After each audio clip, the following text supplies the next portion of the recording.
Good morning, Dubai. How are you doing? Welcome back to the Lovin Dubai show, where we go through all the trending stories that everyone in Dubai is talking about. A very heartwarming story broke on social media yesterday. Dubai's Crown Prince is thanking an Indian family for the organs of their son that saved 3 lives. We'll also be talking about a tiger used for a gender reveal in Dubai has sparked debate on social media. All of the great things happening in Dubai this weekend, including parties, runs, triathlons, it's all happening. And never get FOMO on what you spend again. And later in the show, please stay tuned, especially Lucas, who's watching from the UK, because you're going to know what I'm talking about.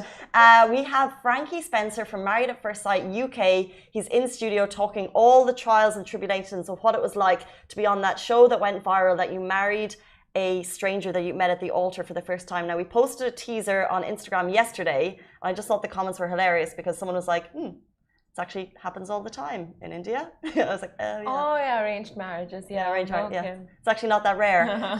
However, in this interview, Frankie was in fact on the show painted like a villain. So we got to talk to him for the first time on what that was like, rewatching that and how it felt to be painted in such a light. Ooh, the real story. Real. Huh? Real, R-E-E-L versus R-E-A-L. Gotcha. I didn't post it as a reel though. Oh my god. I didn't get it. Bad jokes. Took me a second. We'll get into our flow. No, not real. Like real as in like what we see on the show. Not real. Instagram reels. Gotcha. Okay, it's because you said real, R-E-E-L. Oh, the reels? Like the reels? No, not the reels. The real. But do you mean like the movie Reels? Yeah. That's R-E-E-L? Yeah. Yeah, I didn't get it. My bad. Whatever. The reels and the real. Stay tuned for that. But let's just jump into our top stories. We are talking Dubai's Crown Prince thanks an Indian family for the amazing gesture, which was the organs of their son that saved 3 lives. A 2-year-old has been praised by Dubai's Crown Prince. The baby had actually unfortunately tragically died, and so the family decided to donate the organs, which helped save the life of 3 children in the UAE and Saudi Arabia. He said on Twitter yesterday, I received the most heartening news that embodies the act of giving at its finest for the family of Vijit Viahan, whom, despite the pain of loss of their 2-year-old son, decided to donate the child's organs to save the lives of others. So 3 children's lives have been saved in the UAE and Saudi because of this sacrifice. His Highness Crown Prince said, I'm truly thankful to all of the teams involved for their efforts. May your soul rest in peace, Vian, and my sincere wishes for a healthy life ahead for the 3 children. Oh my god, I literally got goosebumps while you were reading. That's such a beautiful story, and just so much props to the family for, because it's so difficult, you know, to make that decision to go ahead with like, okay, our child's passed away, and then that moment of such powerful emotion to go ahead and just decide, okay, like we want to donate his or her organs. And I think it's also 100%, and I think it's also very special that it was noted by Dubai's Crown Prince, because then it's kind of a reminder and awareness piece for the rest of us. Do we have our organ donor cards up to date? I used to have one before I moved here. I don't know if I have it anymore. And it was like a box that you take and then you carry the card. And now it's a reminder of if the worst happens, you want to know that potentially your body will go on to help others. So the family made that decision, which is incredible. And also that decision will potentially be a domino effect for others because it was announced by His Highness Crown Prince Sheikh Hamdan, that hopefully the story will then encourage and inspire others to do the same. Organ donor cards, how do you get them in the UAE? Oh, I have no idea. I actually called up once to see if, like, I don't want to say it. It sounds so ignorant. Should I say it? Maybe not. Anyways, I called up once to check, and they're just like, oh, yeah, I don't remember what they said. But I don't know. But I know. What? Because, you know, in some countries you get paid to donate organs, and this is when we were in college. We were just like, we want to try that out, like organ donations for money. But yeah, I don't think they pay you here. It's like a hard donation. place. Huh? It must be in a hard place. We were just very curious. Interesting. I don't know if that's a thing here. It must be, maybe. From what I remember from the conversation, then it was just like you donate your organs, you don't necessarily get paid for it, but I think in some countries you do. I think the main thing here is if after your death your body is able and the organs are able, I guess, and there are obviously different legal provisions and different things on organ donation and transplant, but it can be done. But like so many medical institutes and hospitals, they have the thing for blood donations. They have the facility for it. So if you guys are seeking to help out in any way, then yeah, plasma donations, blood donations, all those drives are all over the country. So maybe before you step into the organ donation, like just, you know, try that out. Blood donations. I'm not going to get into it, but I watched Squid Game episode 4 last night, and I wish I hadn't. Let's continue. What happened? Let's not get into it with this conversation. Let's move on to the next. Wait, episode 4. Wait, I just want to remember what happened. Let's not. Really not. Okay. But if you know, you know. Okay, moving on. So a tiger used for a gender reveal in Dubai has sparked debate on social media. Now, Dubai has seen gender reveals of all levels, from the chill backyard brunches to UAE-based Syrian influencers Anas and Asala Marwa having their baby's gender illuminated on the Burj Khalifa. Now, the skyscraper-studded city is no stranger to OTT celebrations. However, footage shared of the latest, most extravagant gender reveal shows a live tiger popping balloons to spill the gender of the baby, which was revealed to be a baby girl, and this whole stunt is receiving major flack on social media. Now, social media users were left triggered by the exploitive nature in which the live animal was being used for a social media stunt, and the mom-to-be, who originally uploaded the video on her Instagram, soon took it down after receiving immense backlash over the wild video. Now, Lovin Dubai shared the video on socials, and the comments under the post expressed strong sentiments and garnered over 320k views, as well as 1k plus comments, and the video drew heavy criticism from concerned cyber surfers. Now, people are furious over the tiger being used for gender reveal in Dubai. So these kind of headlines were seen by international media of, you know, like once the tiger themed gender reveal came to light. The video was originally shared with the disclaimer that the tiger was not harmed and plastic was disposed of. Relax, everyone. Which I think angered people even more. Just as a PSA, as per Dubai law, it is illegal to unlawfully own or keep exotic animals as pets and bring them out into public space. Violators will be subject to a fine of up to 500,000 dirham for the offence, as well as jail term of up to 6 months. However, only licensed zoos, wildlife conservation sanctuaries, parks and research facilities are allowed to possess exotic animals. And in the UAE, there are kind of, I think, more in terms of that, there are private facilities that are up to scratch in terms of whether they're allowed to keep wild animals. Interesting that it went viral. Not interesting that it went viral. There's 2 points to note. It's obviously, of course, the animal side to it, and then there's the gender reveal side to it. Yeah. And I think that both caused a lot of conversation and debate. Yeah. Interesting. It is very interesting, and just like if we go down and see the list of gender reveals that have just made headlines in Dubai in the recent times, from the Burj Khalifa illumination to the one you said in the Dubai aquarium.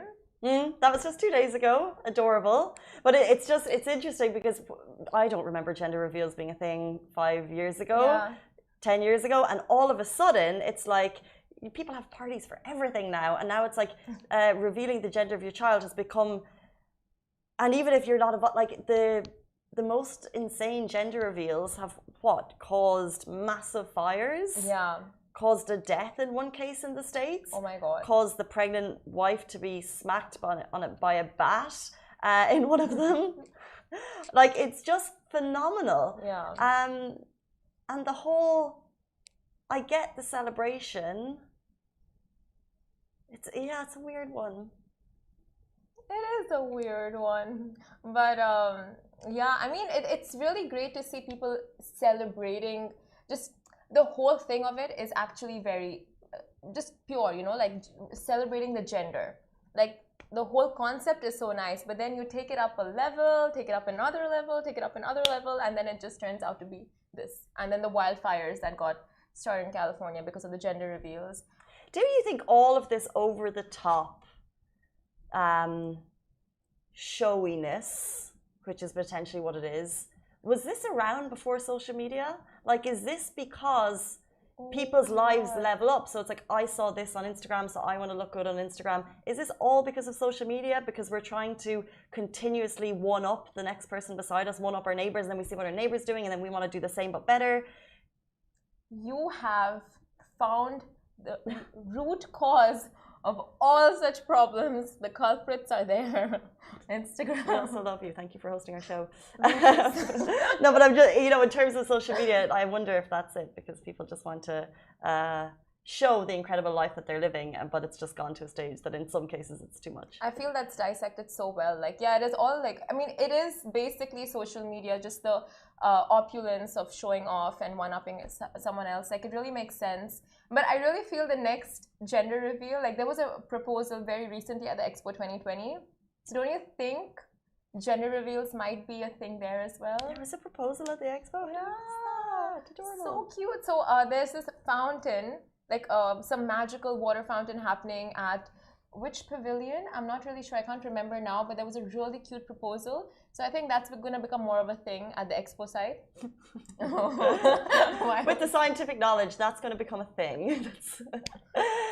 Speaking of other things that are going to become things and not make your life showy, but make your life fantastic, all of the great things that you can do in Dubai this weekend, we're going to run through deals, we're going to run through events, entertainment, because there's so much happening. And dare I say it, this morning when I went to take my dog for a walk, it was cooler, right? Yes. It's cooler. Yes. Fast. We knew it was going to get cooler this weekend. The weather report said it. The National Centre for Meteorology said it. At coastal areas, the weather is going to dip. You said it. I said it. And it's happened. I woke this morning and it was clearly a little bit cooler. Dare I say it, chill. However, dare I say it, chill. But let's jump into all the top things you can do this weekend. First of all, one I want to shout out is shoppers. If you're interested, Emaar now have a shop now, pay later system. And this is basically only for Emirates NBD credit card users, but it's very, very popular in other countries. And I feel like it's going to become very popular here. It basically means you can shop and then pay for your items in installments. So if you, especially coming up to the holidays, have a big purchase or a big gift plan for your friends, you want to get them something special, you can, and in general, the interest is either minimal or none. And then you pay in over 3 to 6 months installments, and that's with Emirates NBD credit card users at the Dubai Mall. So shop now, pay later. If you want to level up with a fabulous hotel stay, someplace you've been, I know, many times. Oh yes, I think we both have been equally. That's just how good it is.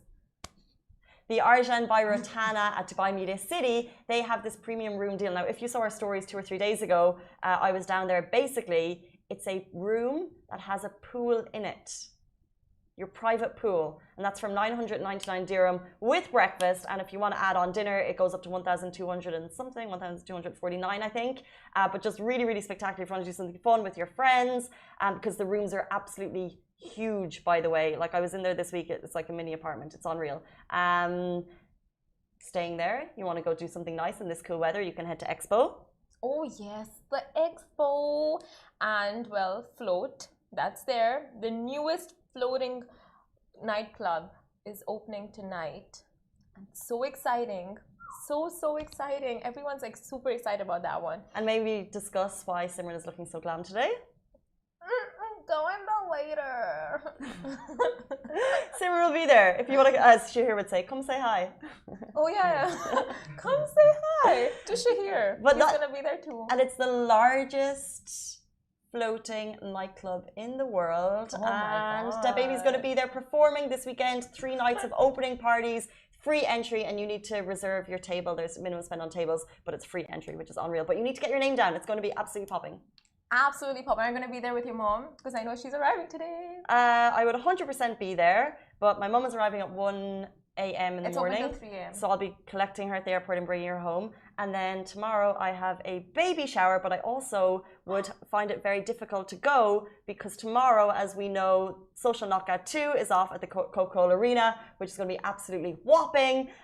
Money Kicks, Adam Salah, Slim is going to be there, and of course the first female influencers, which is Jemana Khan and Sarlina, are going head to head. And by the way, the beef between these 2 gals is phenomenal, so I cannot wait to see what goes down there. That is exciting, and just all the promos, seeing them like in their gear. Oh, exciting. Anyway, spicy chicken joy challenge. If you're into that. Yes, it's down at Al Carrera Center today, 14th. I think you already have to have entered. There's going to be a ring set up and you can win 10K. Also, for the fit people who are watching, as we know, every year the Roy Nasser Memorial Triathlon happens. It's happening this Friday. Team Angel Wolf are going to be down there along with a massive part of the Dubai triathlon community. So if you want to get out and support, I would do that. That's Friday 15th. Yes, and if you are at the mall, and if you happen to be at Mall of the Emirates, you can check out the Dyson pop-up store, which is there till November 24th, and you can get like a nice glam hair makeover. You can check out all their products. You can learn about their purifiers, about their blow dryers. You got your hair done yesterday. This is what happened. No. Oh, did you not? Yeah. Okay. Well, this is what this. Did you? Yeah. I knew it. Because I thought that you had done your hair because it's nice and curly. Did they use the Dyson? Oh, hair wrap. It was so good, Casey. So good. Tell me about it. Oh, I can just like go on and on. It literally picks up your hair itself. Like you just have to put the strand by it, and it wraps it around the circular thingy by itself, the rod, and it's 0% damage. It was so nice and bouncy when it just like. For people who don't know, if you know, Dyson is the Rolls Royce of hair products, of hairstylers. Yes. Like, of course, they have the Hoovers, which we all want, the air purifiers, but the hair products, the stylers, the blow dryers. This is what we really want for Christmas, Santa. Dyson, Santa, or oh, never mind. But yeah, it's there till November 24th. You want to get a free hair makeover? Just saying. Amazing. So you can look like Simran going to float. Better than Simran going to float. Anyway, but moving on, never get FOMO on what you spend again. So let's talk about our favorite topic, shopping. Now, more specifically, RackBank the Firefly app. Now, a companion app for RackBank, which offers 5,000 deals, more than 5,000 deals actually, and discounts of up to 50% across categories like food, health, wellness, travel, entertainment, shopping, services, jewelry, watches, and so much more. And basically, the next time you need literally anything, your first call of action is to go on the app and get your hands on some good deals. The app even automatically suggests goods and services that are trending right now, or suggestions based on the location you are currently in. So you know exactly what deals and offers are nearest and dearest to you. Now, I, for one, I'm a certified shopaholic and love a good deal, but nothing irks me more than going on a shopping spree only to find that the discounts, that the discounts are the following week. But now with the Firefly app, I can get to know exactly what I want, when I want, and when, and will be, ultimately saving up big bucks. Dare I say we are a app deal budget loving nation. Like, who doesn't love getting a good discount? And at the moment, it's like, do you pay for it? Like, which app has it all? And we've just started using this one here. It's pretty awesome in terms of the variety. So it's like shopping, travel, hotels. It's got everything. So I would really recommend, if you love a deal, and if you have your phone handy, download it now, the Firefly app with RackBank, and you'll see kind of the variety. And let us know your favorite deals, because also that's one thing we need to share more. You know what I mean? Like share the deals that we get. Like if you're in Carrefour and you see a good deal, let us know. If you're on the app, the Firefly app, and you see a good deal, let us know because we don't want to miss that one. We don't want to be going into it's like the app version of going into the shop and realizing the sales are in a week, but you see the thing that you like. I don't want to go on to Firefly and know that I've missed that hotel staycay because we haven't shared it. We need to make a community around just like sharing good deals, good discounts, good apps, and that also free app. Love and DMs. It's open. Oh yeah, always open. Your pictures and your deals. Nice. Yeah, shoot it through. Guys, that is it for us. It's Thursday. We could not be more excited to ring the weekend in with you, but do stay tuned. We have the interview with Frankie Spencer from Married at First Sight UK. He spoke to us about what it was like to be painted as a villain on the show. Absolutely unbelievable to have him in studio. He was the first. It was the first time that he shared his story, so we feel very privileged that he came, and a very solid guy. I watched the show, so I was very interested to have this chat with him, and he was just nothing more than lovely, so stay tuned to watch it. Instagram, go on to Facebook, watch the show. You too.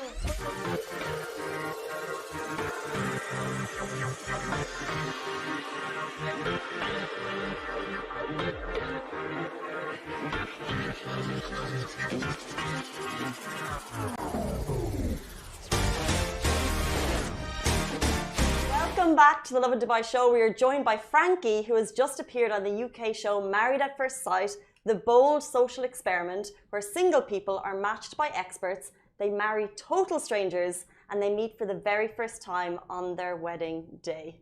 Welcome to the show. Thank you very much for having me.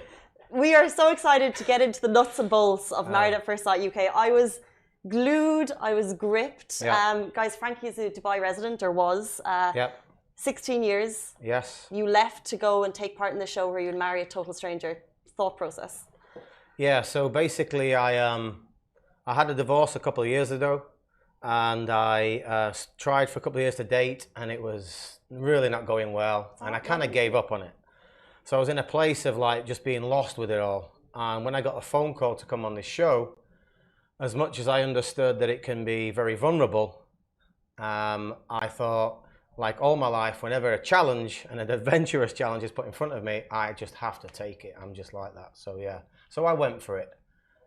And tell us about like the nuts and bolts of the show. For me are crazy. Did you really just see Marlies, who you were partnered with and who you eventually married? Did you really just see her for the first time at the altar? Not only did I just see her for the very first time, you know absolutely nothing about the person you're going to marry. Not their name, age, background, anything. They are completely and utterly, and everything that surrounds them, a total stranger. So that the shock impact when you first turn around is just crazy. It really is. Well, because there was that moment at the wedding, like just after the official marriage, and you're chatting to each other, and you know, you mentioned you live in Dubai, and she mentioned she has 2 kids, and it's like that moment, and you're just learning these things. Yeah, it was a shock. Everything in that first couple of seconds, you're absorbing it all, and you're trying to then figure out. I'm a guy who thinks literally 7 steps ahead, not 2 steps ahead. So I'm always trying to plan it. It's just my military background. This is what we do. I have to plan ahead because why step into something that's not going to work? So, but I knew that there's a high chance of the person I was going to marry have children because they're going to be relatively my age. Interesting. And so the surprise actually was that Marlies was born in the same hospital as me. Yeah, that's crazy. So we're figuring this out as we're going along, trying to look good for the cameras. You're dressed up and you're thinking, is there chemistry with this person? Asking all of the questions. Yeah, you bombard your own self with a million questions. You used to stay calm. Again, looking good for the camera, And all the time, they're giving you these tricky, weird questions as well. And you have to, off the bat, answer them. Otherwise, you look a bit lost. Okay. So your mind is on complete and utter overload. Wow. And that's just the wedding, because then the show goes on for a number of weeks. You go on a honeymoon together. You move into an apartment together. You see each other's homes. And Frankie Marley stayed together the whole way through. How intense is the filming? Are there cameramen there 24/7, or do they kind of pop in and pop out? They do pop in and pop out, but still, you have days where you're not up for it. Okay. So after our wedding day, we went to the Lake District, and we stayed in an amazing hotel, and we did adventure stuff every day, and we both liked that. We were cool with that. But what that does is it deludes you into false sense of security that everything's really fine. So the wedding day is amazing, the honeymoon is amazing, and then you're locked in a small studio apartment facing a graveyard, and you're not allowed out for days. They take your phone off you, and all of a sudden you've gone from this, hey, life's so good, to, whoa, what is this? Well, that's what it looks like. You just bang Yeah. into reality, and they're Yeah. trying to test you in a way. Yeah, so you're locked in that small room for a couple of days with no phone, and you're with this stranger. And Marilise and I got along very well, but still, it's a lot for you to, take in. And the only time you're allowed out is to either go to those dinner parties or the commitment ceremonies. Now, That's something I questioned. Wow. yeah, the dinner parties are difficult because they're all day long. The women are full face makeup at 7 a.m. You drive for 2 hours and you're locked in this barn that looks all pretty on the inside. And you're given questions, right? Mm-hmm. And all the young ones like these questions. And again, I'm a guy who can only give honest answers. Questions like, for example, if you were not with your wife, which wife would you like to be with? And you're like, right. So there's three things that's happening now. First of all, your wife's looking at you like that. Mm-hmm. All the other wives are thinking, well, maybe yes, maybe no. And then all the other husbands are thinking, oh yeah, really? So... Is that something everyone has to answer though? Yeah. And that's just one of the questions. So the questions like that go around the table all the time. Some people are getting really drunk, some people are having arguments, and all the time the camera's looking at you trying to get that one little bit where it's not cool. How much do you think they try to put pressure on the relationships for dramatic effect? Yeah, sure. That's exactly what it is, It's all about putting pressure on you. Not only do they put pressure on you, the stories that they try and twist about other couples talking about you and what's your opinion of that couple. And I wasn't interested in these dinner parties at all. And then the commitment ceremonies are really tough. And the commitment ceremonies are where you sit with all of the other couples and also therapists who seem to be quite fair. But however, maybe the portrayal of your responses wasn't. Yeah. So you sit on this sofa, the pressure's on you, the lights are on you. As I said, it's an all-day thing. You've listened to the highs and lows of about 8 couples before you, and you're kind of drained. But with me, they went straight in with some really tough questions. They didn't even ask how nice was the honeymoon or anything. And they tried to, Mel Schilling, the Aussie girl, she tried to, say that I was a controlling person. Now, let me tell you something. Marilise is a woman who's completely in control of her life. She's very successful. She's very sweet as well. So for them to start innuendoing questions that I'm controlling her, I was on a back foot thinking, what are these guys talking about? And when you're on a back foot, for a guy like myself, of course you're going to get a little bit defensive, but I'm also in my head thinking, why are you asking these dumb questions? I'm not controlling. If anything, she was more in control than I was living together. Well, this is the thing, because I would say that throughout the series, at certain points, you were painted as a villain. Yes. So to have had quite a good relationship, it looked like, with Marilise, how did it feel to watch that back and to see that that's the way you were being painted? Yeah, this was something I've never experienced in my life. I've done some tough operations in the military, but to assume of all the 7 weeks of strong, funny, romantic things you did with your wife, the fact to sit there and then watch nothing but your very, very worst bits really is hard to swallow, because I never knew that was going to happen. I didn't know that I was going to be the pantomime villain. And so I'm sat there with Marilise and her kids, and we're all looking at each other thinking, what is this? And to watch that night after night after night, I called the producers. I said, what the hell is going on? They said to me, don't worry, it's only for 18 episodes. The last 3, you look really good. And you have to swallow that. And that's a lot of pressure on you, because at the same time, I also didn't have a job. We were told not to be seen in public. They're still kind of controlling you for 3 months after while they're editing you to be a villain. So it's quite tough to swallow that. Now, you obviously weren't the only one. So let's say, for example, Megan or Morag, they were also tarred with that same brush at different points. Was that fair? Like, you saw the other couples interacting, you saw the people as individuals. Were they portrayed accurately? They were, yes. Such a good show, by the way. However, I was not actually a villain. Megan did have an affair. She did get too much flack for that, and then she dug herself out of it, and I thought very professionally, and then we drew a line underneath it and moved on. But she did actually do a really bad crime. Morag, the stuff she said about Luke was awful, the whole show. All right? Love Luke. Yeah, and Luke's now, thankfully, actually doing better than anyone on social media, because they know he's a lovely guy. And he is an incredible dude, let me tell you that. And he is a man as well. People kind of portrayed him that he's this, you know, softer guy, but he's a great guy, let me tell you. So, but with me, I thought, I haven't really done anything wrong. And let me give you an example. My wedding speech was 30 minutes long. All I got was laugh and clap, oh, you know, like this. They showed a very tiny snippet. They showed 2 bits. Now, one of them was a joke about Marilyse making my eggs every morning. But actually, I'd spent a lot of time saying she looks beautiful and amazing, compliments to both families. And I thought, this is coming across a bit too mushy, so I'm going to do now a little dad joke just to break the ice, because it was all too mushy, and, you know. So I put that little joke in, but they started with that.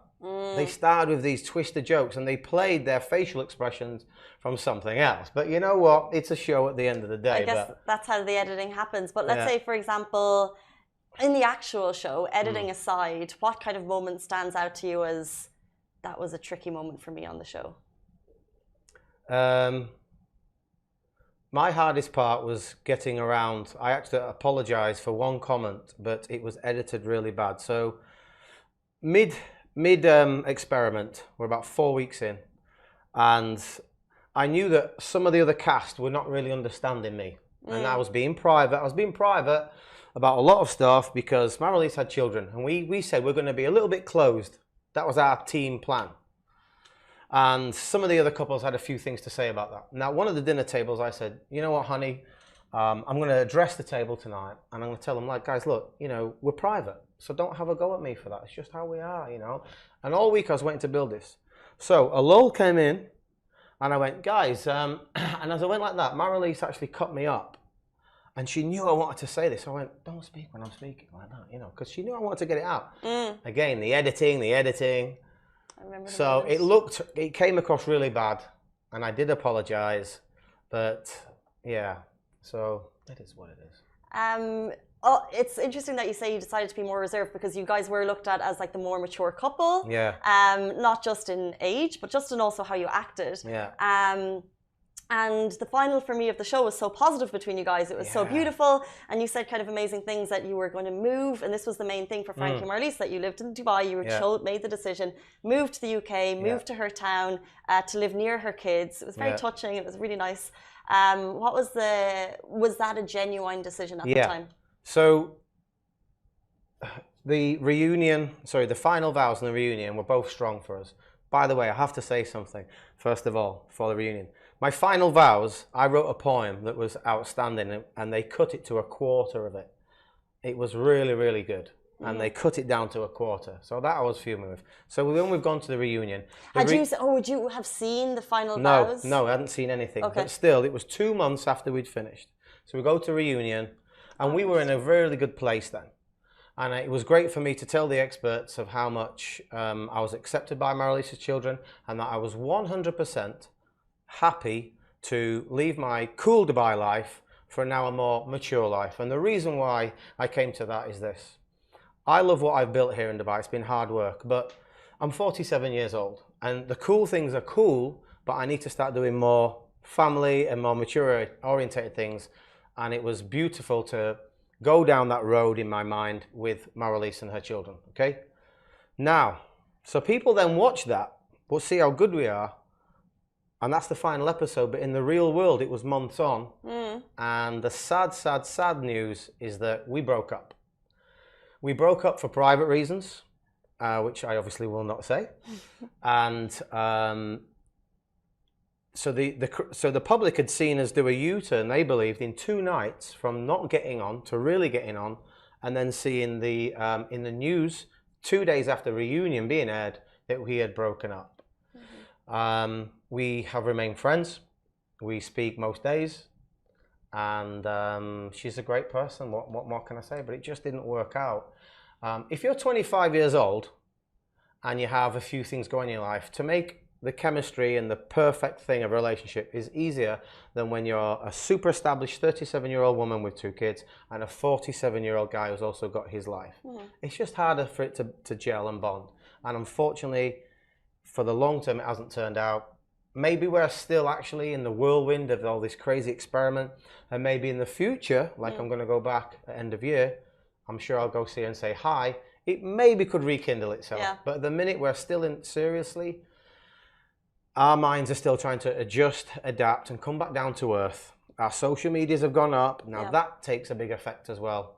We're actually on a group with all the cast, and I said to them, look guys, take from this now what you can on social media, but don't think it's the real world or what the real world's going to be in a couple of months' time.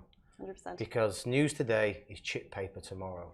Well, it's amazing to hear that you and Marley still have that kind of, I guess, strong respect for each other, because you shared the update a couple of days ago that it was ended, which was very sad, but it's nice to hear that it could be an open, closed door situation. Let's see. But you are back in Dubai, you are busy, your social media is, you know, hitting the roof, and you're actually training Badou Jack, the Swedish professional boxer. So back in Dubai, straight back into it. You're not really fanfaring around with social media, you're going back into boxing.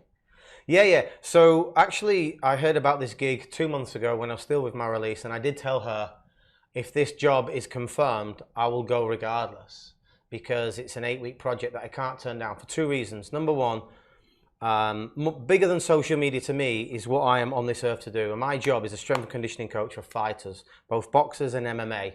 And I love this job. It's an absolute honor. It's a dream job for me. Not only that, Badou is an incredible athlete and an incredible guy. So not only do I love doing the job, doing it for him means so much to me as well. Now, Badou's moving up to cruiserweight. He already has a super middleweight belt and a light heavyweight belt, and he's moving up to a 3rd division. And the dream is in a couple of fights, he'll fight for a title and get the 3rd belt. And you're ringside there helping him on. Yeah.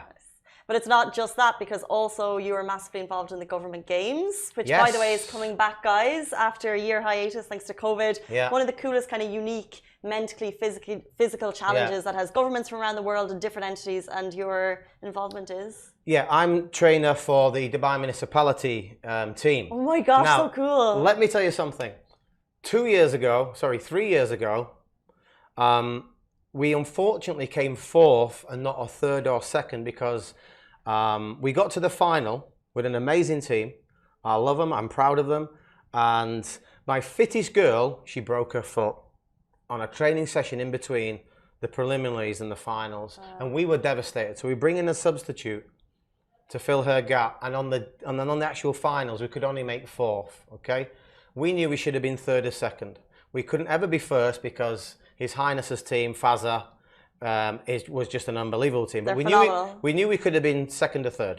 So to come 4th for us, we fell so short through bad luck.